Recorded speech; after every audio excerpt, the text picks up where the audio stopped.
বেশ কিছুদিন আগের ভিডিও এটা আমার। সেদিন আমার জায়ের সাথে ধানমন্ডি যাচ্ছিলাম, দেন ওইখান থেকে আসার পথে আমরা আবার বইমেলা যাই। আর বইমেলা যেতে যেতে আমাদের প্রায় 8টা বেজে গেছে। তো যাওয়ার পরে আমরা হচ্ছে স্টলগুলো দেখতেছিলাম, দেন ও কিছু বই কিনবে, বইও দেখতেছিলাম। আর বেশ গ্যাদারিং ছিল, অ্যাজ ইউজুয়াল বইমেলা গ্যাদারিং থাকে। আর স্পেশাল কোনো অকেশন হলে তো বলার কোনো ভাষাই থাকে না, তাই অকেশনে আমি সবসময় স্কিপ করি না যাওয়া। আর রোড সাইডে হচ্ছে লাইভ ছবি এঁকে দেওয়া হচ্ছিল, তো আমি কিছুক্ষণ দাঁড়িয়ে দাঁড়িয়ে দেখতেছিলাম। আমার কাছে এটা বেশ ভালোই লাগে।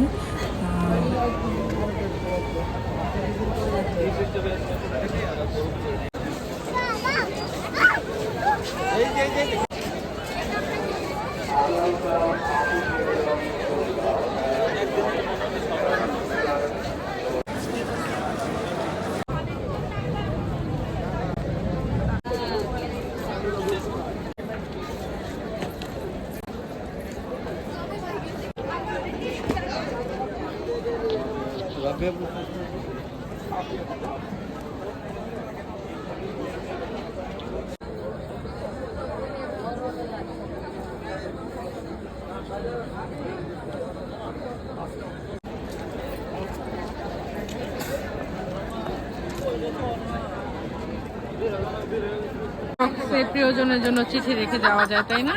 যাবে এখানে চিঠি রাখলে স্পেনে ছবি তোলার জন্য সুন্দর একটা জায়গা করছে।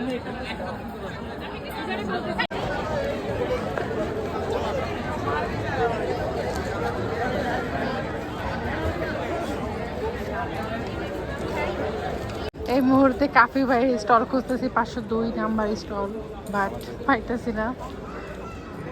দেখি কাফি ভাইকে দেখা যায় কিনা। ফাইনালি পেয়ে গেছি 502-3 স্টল নাম্বার। এই যে কাফি কাফিকে দেখা যাচ্ছে, বাট কাফি তো স্টলে নাই আজকে, আসে নাই। লেটস সি পাই কিনা। কাফি নাই তো আজকে, কাফি কই সময় কাফি নাই। কাফিকে না পেয়ে কাফির ছবির সাথে আর কি দাঁড়িয়ে অনেকের ছবি তুলতেছিল। তারপর হচ্ছে এখন বাসায় যাওয়ার পালা, অনেক রাত হয়ে গেছে। বাসায় ফিরতে ফিরতে সেদিন প্রায় 10:30 বেজেছে, আর প্রচুর পরিমাণ জ্যামও ছিল। এই ফার্স্ট টাইম আমরা দুজন একা বের হলাম। নেক্সট ডে আরও অনেক অনেক জায়গা এক্সপ্লোর করা হবে হোপফুলি। এই ছিল আমার আজকের ভিডিও।